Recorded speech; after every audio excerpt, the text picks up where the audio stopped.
Je suis Véronique Varlin, je suis directrice associée à l'Obsoco, Observatoire Société et Consommation.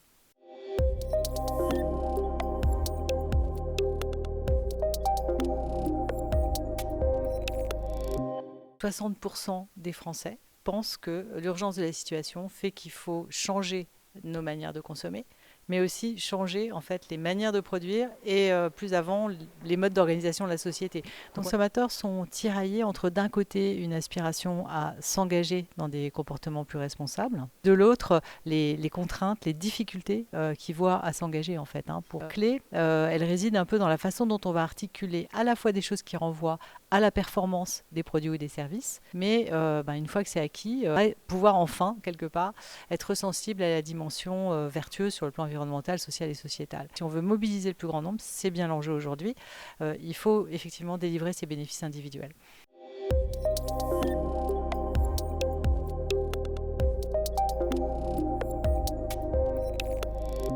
On voit qu'il y a un peu de tendance, voire peut-être même un clivage en fait, dans la population française, entre des consommateurs en clair qui n'ont pas de problème de fin de mois, qui vont eux être sensibles au fait de consommer mieux, et pour eux consommer mieux ça veut souvent dire moins. Et puis de l'autre, il y a quand même à peu près 4 Français sur 10 qui ont vu leur situation financière se dégrader à cause de la crise sanitaire, et chez ceux-là en fait ce qu'on voit c'est plutôt une aspiration à consommer, on va dire, autant qu'avant, si ce n'est plus.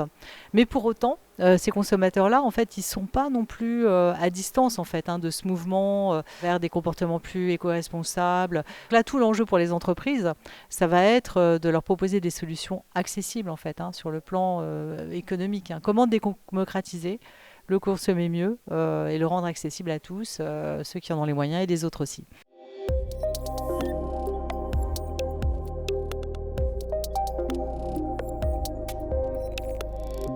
L'économie de la fonctionnalité, un énorme changement de perspective en fait pour les entreprises, parmi lesquelles peut-être l'un des plus importants, c'est de basculer de l'amont, la production des produits, vers l'aval, c'est-à-dire le consommateur final, l'utilisateur.